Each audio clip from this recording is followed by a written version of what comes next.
Ditampilkan pada suatu hari yang cerah, seorang pangeran sedang berlatih pedang bersama gurunya. Setelah pangeran mendapatkan beberapa petuah, seorang panglima kerajaan datang mengajak mereka ikut serta untuk menyaksikan perang terakhir sang raja melawan para petani. Ya, para petani, rakyatnya sendiri. Beberapa waktu kemudian, pangeran dan gurunya tiba di lokasi dan menyaksikan sesuatu yang bisa dikatakan sebagai pembantaian karena sekelompok prajurit elit melawan petani biasa.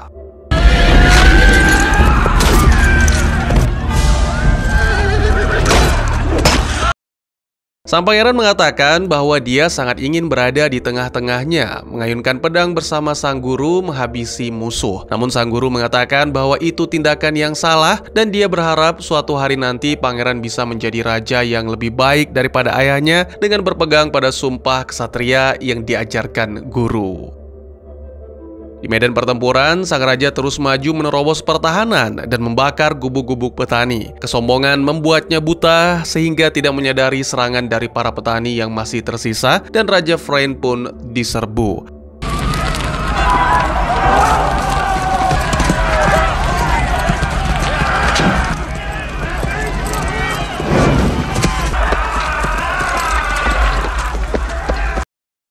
Melihat hal ini, pangeran menyelinap masuk ke balik pertahanan bukan untuk membantu sang ayah, tapi untuk mengambil mahkota dan mengklaim kekuasaan. Bersama dengan itu, seorang gadis anak petani keluar dari gubuk dalam keadaan panik. Itu membuatnya terjatuh dan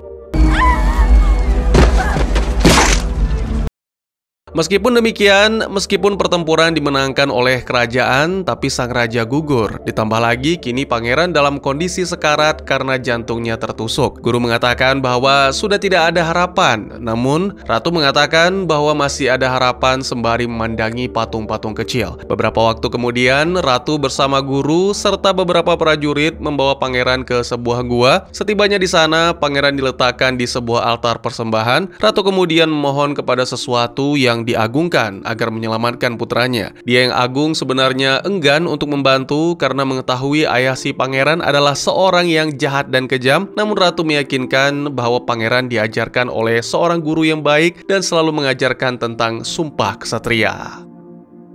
Dia yang agung pun akhirnya setuju untuk memberikan setengah jantungnya asalkan pangeran memegang sumpah. Ini tidak hanya akan menghidupkan, tapi membuat sang pangeran menjadi lebih kuat dan mendapatkan keabadian.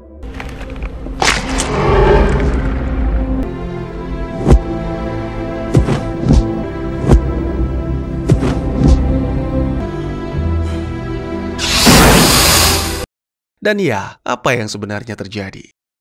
Selamat datang dan selamat berjumpa kembali bersama saya Teguh Gusto. Bagaimanapun kabar dan dimanapun kalian berada, seorang kesatria tidak dikenal dari pedangnya, tapi dari sumpah yang ia pegang dengan teguh hingga akhir hayat. Seperti biasa, saya akan bercerita yang tentu saja tentang sebuah film, yang mana kali ini berjudul Dragonheart, sebuah film klasik, unik bin menarik, disutradarai oleh Rob Cohen, serta dibintangi oleh para aktor yang terkenal pada masanya. Baik, tidak usah berlama-lama, segera siapkan kopinya, dan mari kita lanjutkan cerita.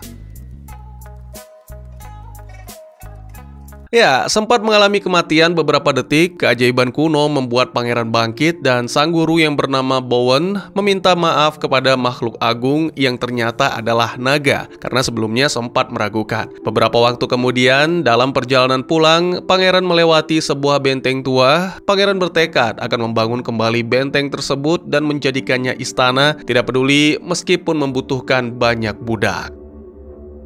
Tak butuh waktu lama bagi pangeran, atau mungkin lebih tepat disebut raja bernama Aenon, untuk menjalankan rencananya. Setelah benar-benar pulih, ia mengumpulkan para warga dan tahanan untuk dipaksa bekerja. Salah satunya adalah pemimpin petani yang berjulukan Redbeard. Awalnya Redbeard menolak karena lebih baik mati daripada patuh kepada Aenon, namun Aenon tidak mengizinkan. Menurutnya siksaan jauh lebih baik karena memberikan penderitaan yang lebih panjang.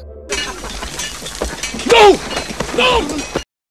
Brok diperintahkan untuk memulai siksaan yang diawali dengan membutakan mata Redbeard. Untungnya Bowen datang untuk menggagalkan dan segera mengingatkan kembali Aenon akan sumpah ksatria. Namun Aenon menolak karena kedudukan raja lebih tinggi daripada sumpah. Ini membuat Bowen kecewa dan memutuskan untuk pergi. Tujuan Bowen tidak lain dan tidak bukan adalah Gua Naga, menyalahkan jantung makhluk agung itu yang telah mengubah Ainan. Sayangnya sang naga sudah tidak ada di gua itu. Jadi dalam kemarahannya, Ainan bersumpah akan menghabiskan sisa hidup untuk memburu naga tersebut. Adegan berpindah menampilkan 12 tahun kemudian, seorang biarawan bernama Gilbert sedang menyusun kata-kata untuk dimasukkan ke dalam syairnya. Saat dia mendekati sebuah desa, tiba-tiba saja seekor naga melintas di langit, membuat semua penduduk panik ketakutan. Tak lama berselang, tokoh utama kita, Bowen, datang dengan busur panah di tangan. Ternyata dialah yang mengejar naga yang baru saja melintas dan segera menghabisinya.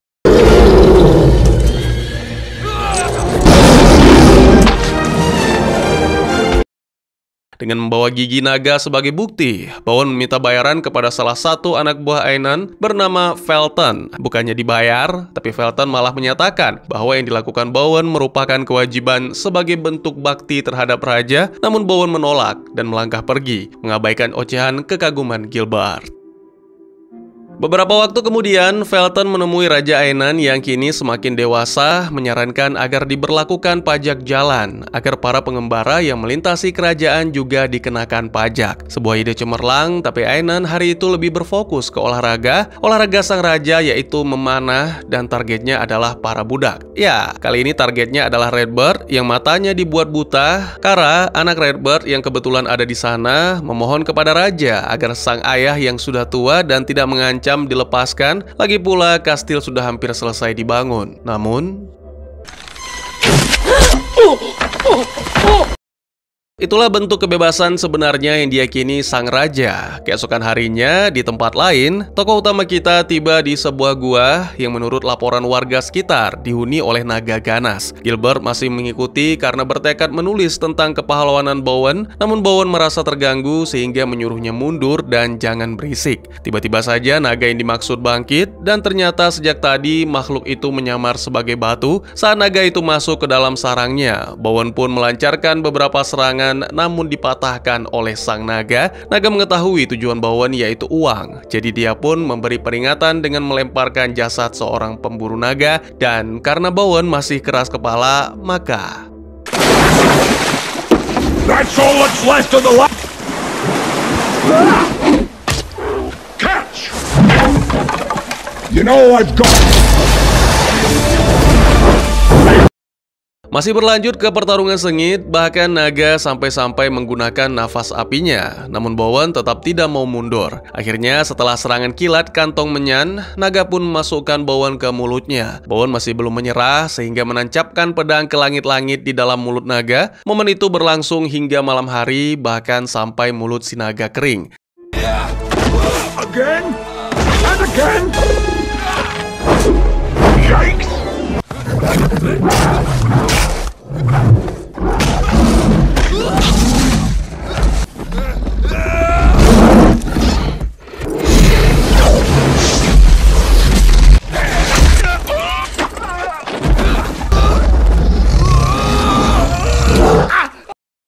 Itu membuat sang naga habis kesabaran sehingga mendorong Bowen keluar, namun ia tidak menghabisi tokoh utama kita. Dalam percakapan, diketahui bahwa itu adalah naga terakhir sejak terbunuhnya naga bergerigi kemarin oleh si Bowen. Jadi, supaya si naga tidak mati dan Bowen tetap berpenghasilan, sang naga pun menawarkan sebuah kesepakatan. Ya, keesokan harinya, naga yang diketahui bernama Draco itu mengacau di desa yang dikuasai Felton, membuat para petani ketakutan. Tak lama kemudian, Bowen pun datang untuk kembali menawarkan jasa, tapi kali ini dia tidak bodoh, karena meminta bayaran di muka berupa 2 kantong koin emas. Tak punya pilihan, Felton pun menuruti. Tak lama kemudian, semua persiapan sudah selesai, dan ketika sang naga melintas di atas danau, sebatang tombak pun ditembakkan.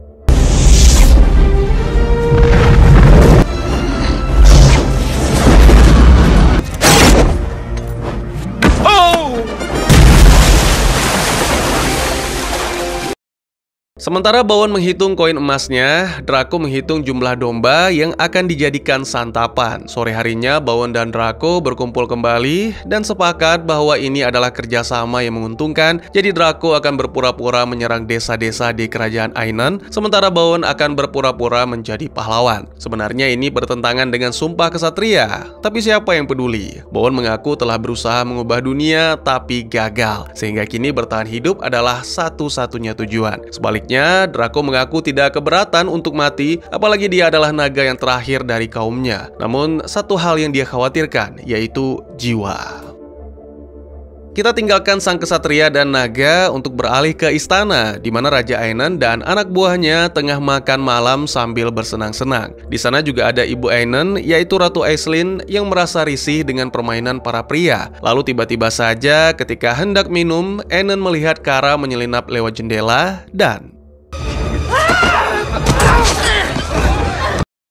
Sebenarnya hukuman mati yang pantas dijatuhkan bagi orang yang hendak membunuh raja. Namun kembali lagi, bagi Ainan, kematian adalah sesuatu yang terlalu mudah sehingga menawan gadis itu. Beberapa waktu kemudian, Ainan mendatangi Kara yang dirantai, mengungkapkan bahwa ia mengingat Kara, gadis yang menyebabkan Ainan tertusuk, dan berterima kasih akan hal itu. Di saat bersamaan, Bowen menceritakan tentang naga jahat yang ia buru dan mungkin telah mati. Menurut Bowen, jantung naga itu telah membuat muridnya, Raja Ainan, rusak, namun Draco membantah karena Ainan telah jahat sejak lahir, sama seperti ayahnya, dan telah mengkhianati ajaran yang diberikan Bowen. Tiba-tiba saja bahu Draco sakit dan bersamaan dengan itu, ternyata Ainan ditusuk oleh Kara. Tapi luka itu pulih dengan cepat berkat separuh jantung naga yang ada pada Ainan. Ainan mengungkapkan bahwa dirinya ingin menjadikan Kara sebagai permaisuri dan memberikan gadis itu waktu untuk mempertimbangkan. Saat dini hari, Ratu Aislinn datang ke ruangan tersebut dari pintu rahasia. Sang ratu mengatakan akan menyelamatkan Kara karena tak ingin gadis itu mengalami hal yang sama dengan dirinya. Jadi ya, Aislinn menunjukkan jalan rahasia untuk keluar dari istana. Kembali ke Bowen, setelah mengobati Draco, Bowen menjelaskan tentang rasi bintang berbentuk naga yang disebut Draco, yang mana sebutan tersebut disematkan oleh para cendekiawan. Adegan berpindah menampilkan Kara yang telah kembali ke desa. Gadis itu berusaha mengumpulkan para penduduk untuk memulai gerakan perlawanan terhadap Raja Ainan, namun semuanya menolak karena takut hidup mereka lebih menderita. Inilah salah satu yang dimaksud oleh Bowen, rakyat sudah tidak punya semangat untuk memperjuangkan hak.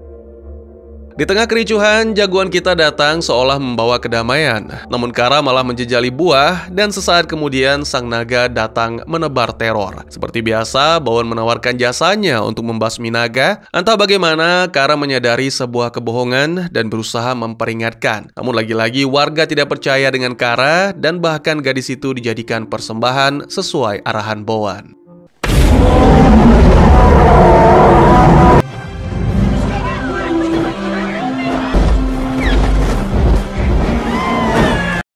Beberapa waktu kemudian, Bowen yang kesal mencari keberadaan Draco yang tiba-tiba menghilang tanpa kabar. Padahal Bowen telah menyiapkan semuanya. Ternyata naga itu kembali ke sarangnya, bernyanyi ria bersama Kara. Keduanya berbincang tentang bangsa naga yang sebenarnya tidak ganas seperti yang orang-orang bicarakan. Para naga hanya menyerang jika diserang, tapi ya tetap saja Draco seharusnya memakan Kara atau minimal menyingkirkannya karena mengganggu bisnis Bowen. Di tengah perdebatan, Draco tiba-tiba masuk ke gua karena mengetahui kedatangan Ainan, Brooke, dan pasukan. Sang raja menyapa mantan guru dengan sindiran-sindiran dan meminta agar Kara kembali ke kastil. Namun karena Kara menolak dan jiwa kesatria Bowen berontak, terjadilah duel antara murid dan guru.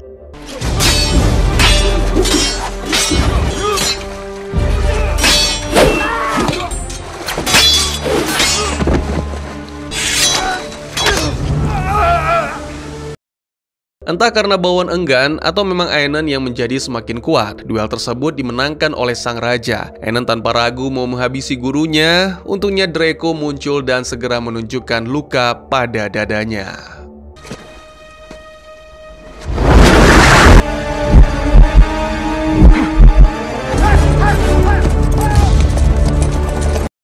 Beberapa waktu kemudian, setelah lukanya diobati, Bowen melanjutkan bisnisnya dan kali ini bersama Kara. Kara mengingat bahwa Bowen adalah ksatria yang dulu pernah bertarung melawan raja demi menyelamatkan Redbird dari eksekusi dan berpikir bahwa Bowen bisa memberikan harapan serta memimpin gerakan perlawanan. Namun Bowen menolak karena tak mungkin petani bisa menang melawan prajurit terlatih. Beberapa waktu kemudian, tibalah Bowen di sebuah desa dengan penduduk yang lebih kuno. Setelah mengetahui ternak mereka disantap naga, Bowen menawarkan jasa. Lagi-lagi Kara mengganggu transaksi dengan mengatakan Bowen penipu yang bekerja sama dengan naga. Untungnya Gilbert datang membantah hal itu dengan mengatakan Bowen adalah pemburu naga terhebat dari yang pernah ada. Setelah ketawa ketiwi, Bowen mempersiapkan segalanya seperti biasa. Tombak dilepaskan dan tentunya disambut Draco. Namun sayangnya, danau tempatnya jatuh sangat dangkal sehingga para penduduk desa melihat itu sebagai kesempatan untuk mendapatkan banyak daging.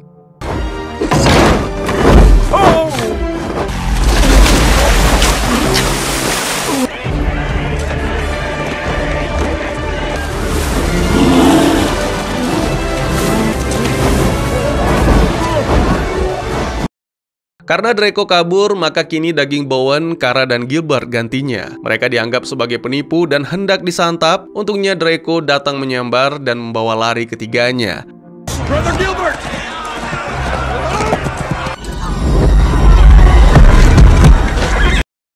Beberapa waktu kemudian, mereka tiba di reruntuhan kuno yang disebut Avalon. Menurut penjelasan Draco, itu adalah tempat di mana jasad Arthur disemayamkan dan menjadi suatu tempat yang sakral bagi ksatria-ksatria kuno. Draco sengaja membawa mereka ke sana agar Bowen mau mengingat kembali masa ksatria sehingga berubah pikiran dan mau memimpin perlawanan terhadap Aenon. Draco juga menceritakan tentang masa di mana kehidupan manusia masih sangat muda dan kala itu naga sudah tua. Salah satu naga yang paling bijaksana sangat mengasihani manusia sampai-sampai dia mengumpulkan semua naga-naga dan membuat mereka bersumpah untuk selalu menjaga manusia. Dan ketika sang naga bijaksana mati, muncullah bintang-bintang yang dianggap sebagai surga para naga, tapi tidak semua jiwa-jiwa naga bisa diterima dalam surga tersebut. Hanya yang layak saja, sementara yang tidak pantas, maka jiwanya akan lenyap. Itulah alasan Draco memberikan separuh jantungnya kepada Aenon dengan harapan dapat mengubahnya menjadi orang baik, namun pada kenyataannya semua itu gagal. Bowen juga mengakui bahwa semua kebaikan yang diajarkan tidak diamalkan oleh Aenon, tapi sang ksatria enggan untuk memimpin perlawanan sehingga Draco membawa Kara dan Gilbert kembali ke desa, sementara Bowen tetap berada di Avalon. Beberapa waktu kemudian, saat hujan turun, suatu keajaiban pun terjadi. Bowen mendapatkan sebuah petuah dari makam Raja Arthur yang membuatnya mengingat kembali tentang inti dari sumpah para ksatria. Itu membangkitkan semangat juang Bowen, dan di saat yang sama ia mengetahui bahwa Draco telah berada di Avalon.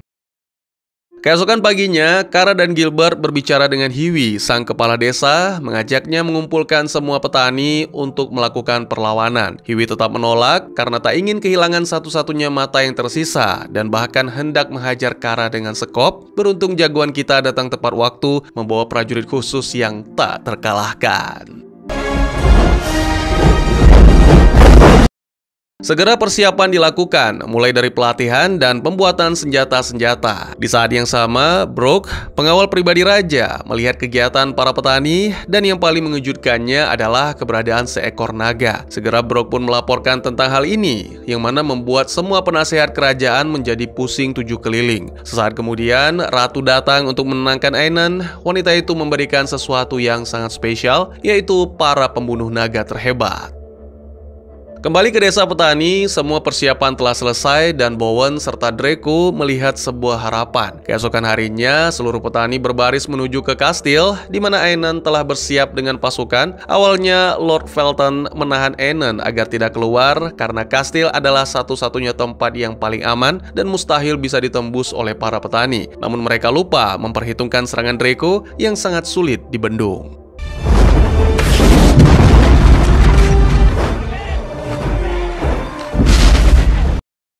Akhirnya Aenon memimpin para prajurit untuk menyerang. Tentunya mereka sangat optimis, apalagi melihat pasukan Bowen hanya terdiri dari petani tua dan para wanita. Namun itulah yang diharapkan Bowen. Semua pasukannya diminta untuk mundur kembali ke dalam hutan, di mana jebakan dan para prajurit yang sebenarnya telah menanti.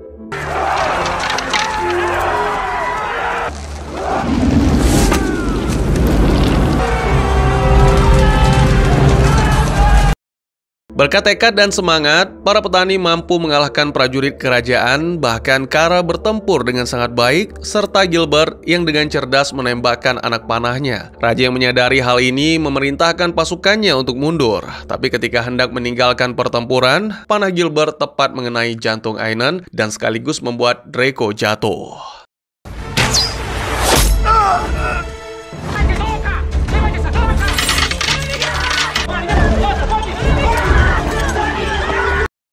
Meski jantungnya terkena panah, tapi Aenon tidak mati, dan pada momen inilah dia menyadari keabadian serta niat tujuan sang ibu menyewa para pembunuh naga. Segera Aenon pun kembali ke kastil dan menghentikan para pembunuh naga yang telah merantai Draco. Sang raja menegaskan bahwa kini Draco harus benar-benar dijaga. Sementara itu, Bowen menyusun rencana untuk menyusup ke istana demi menyelamatkan Draco, dan sayangnya satu-satunya yang ikut dengannya hanyalah Kara dan Gilbert, sedangkan Hughie dan para petani hanya diam membisu.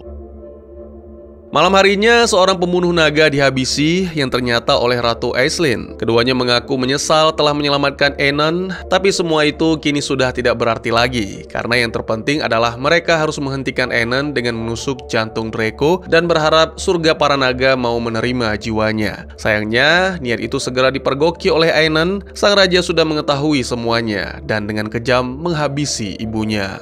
Forgive me.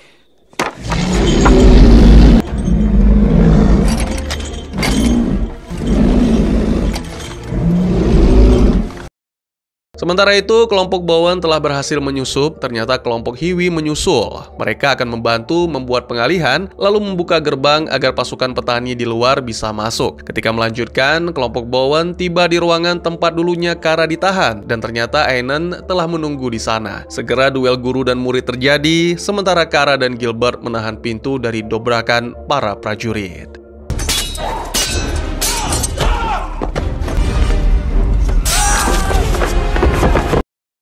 Pertarungan pun berlanjut di ruangan bawah, dan di saat yang sama kelompok Hughie terus menumbangkan prajurit satu demi satu. Bahkan dia berhasil membantu Kara yang sempat ditangkap Felton dan diancam agar menunjukkan jalan keluar, karena pria licik itu hendak kabur meninggalkan kerajaan. Belum sempat merasa lega, Kara kini dihadang oleh Brok, seorang yang mengaku tak terkalahkan. Ya, itu adalah suatu kesombongan, sehingga siapa sangka Kara berhasil mengalahkan pria itu.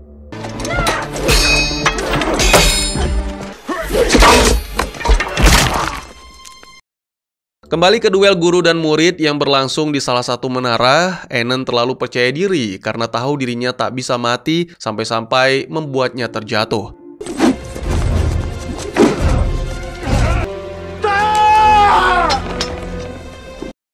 Kini Bowen bisa membebaskan Draco, namun naga itu menolak karena inilah akhir baginya dan segera mempersilahkan Bowen untuk menancapkan kapak ke jantungnya. Bowen tidak melakukan, mengira Aenon sudah mati. Bowen bahkan bergeming ketika disembur api dan segera membuang kapaknya, namun sesaat kemudian Aenon muncul dan mengancam akan menghabisi Kara. Melihat hal ini, Draco menggigit tangannya sendiri, yang mana berdampak pada Aenon. Momen ini membuat Bowen sadar bahwa tak mungkin membiarkan kejahatan Aenon hidup. Dan akhirnya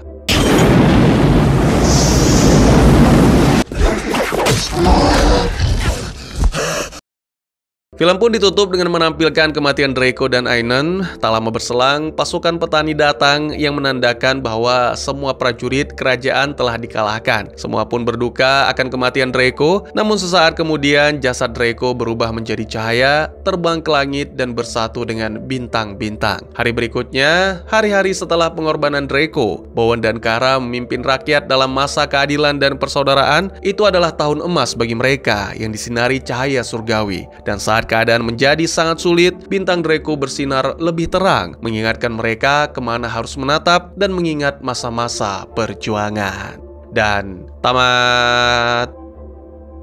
Ini adalah salah satu karya fantasi klasik yang menonjol di era 90-an dengan menggabungkan drama, aksi, serta sentuhan legenda kuno yang penuh makna. Sang sutradara berhasil menghadirkan cerita yang tidak hanya berfokus pada pertempuran kesatria, tapi juga menyinggung emosional yang mendalam antara manusia dan makhluk mitologi. Dalam hal ini, naga terakhir yang tersisa. Film ini dibintangi oleh Dennis Quaid sebagai Bowen, serta kesatria yang kecewa pada jalannya kerajaan, serta Sean Connery yang mengisi suara Draco. sang naga bijaksana. Secara visual, film ini cukup mukau pada masanya dengan efek visual naga yang dianggap revolusioner di era 90-an dan memberi kesan epik.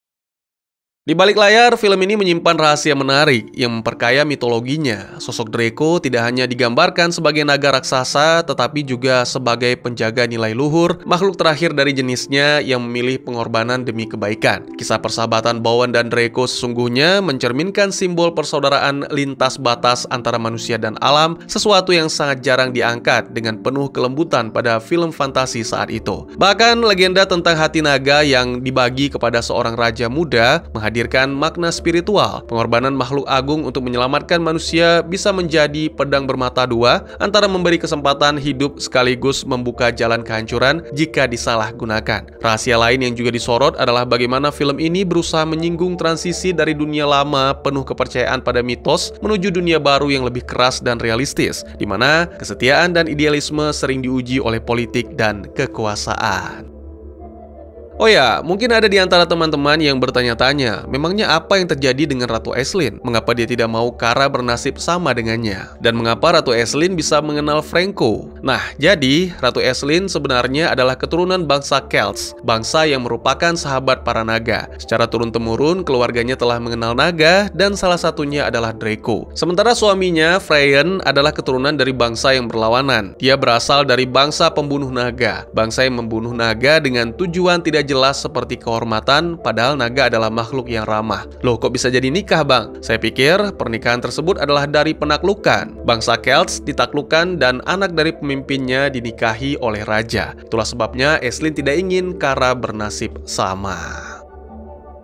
Jika ditelusur lebih dalam, film ini menyimpan banyak pesan moral yang masih relevan hingga kini. Pertama, film ini mengajarkan tentang arti pengorbanan sejati. Draco menyerahkan hidupnya bukan demi kejayaan pribadi, melainkan untuk menyelamatkan orang lain dan menjaga kehormatan. Hal ini menekankan bahwa pengorbanan yang tulus tidak selalu berarti kemenangan, tetapi memberi harapan bagi generasi berikutnya. Kedua, film ini menunjukkan bahwa kebencian dan dendam bisa menutup mata seseorang terhadap kebenaran. Bowen yang awalnya membenci Draco karena merasa dikhianati, justru menemukan kembali jati dirinya lewat ikatan persahabatan dengan naga itu. Pada akhirnya, film ini bukan hanya sebuah film fantasi petualangan, melainkan sebuah dongeng modern yang menyiratkan pesan universal, kesetiaan, pengorbanan, dan persahabatan mampu mengalahkan ketamakan serta ambisi yang gelap. Dengan nuansa legenda kuno yang dipadukan dengan drama emosional, film ini meninggalkan kesan mendalam, bahkan lebih dari sekedar kisah kesatria dan naga. Film ini menjadi pengingat bahwa keagungan sejati tidak terletak pada kekuasaan, melainkan pada keberanian untuk melakukan hal yang benar, meskipun harus mengorbankan segalanya. Bagaimana menurut kalian? Mungkin segitu saja teman-teman. Terima kasih buat yang sudah menyaksikan. Silahkan memberikan komentar, bertanya, ataupun merequest kira-kira film apa yang menarik untuk dibahas. Bisa lewat kolom komentar, atau buat yang malu-malu bisa via DM ke Instagram saya di @tegugusto. Insya Allah pasti akan dibaca. Mari kita jadikan kolom komentar sebagai sarana penambah wawasan dan menciptakan jalinan persaudaraan, bukan malah menjadikannya sebagai tempat pembulian sehingga menciptakan permusuhan. Jangan lupa untuk dukung terus channel ini dengan cara share, like, dan subscribe, karena dukungan dari kalian sangat berharga bagi saya demi perkembangan channel ini. Saya Gusto, sampai jumpa di video selanjutnya. Tetap semangat, tetap bersyukur setiap hari. Dadah!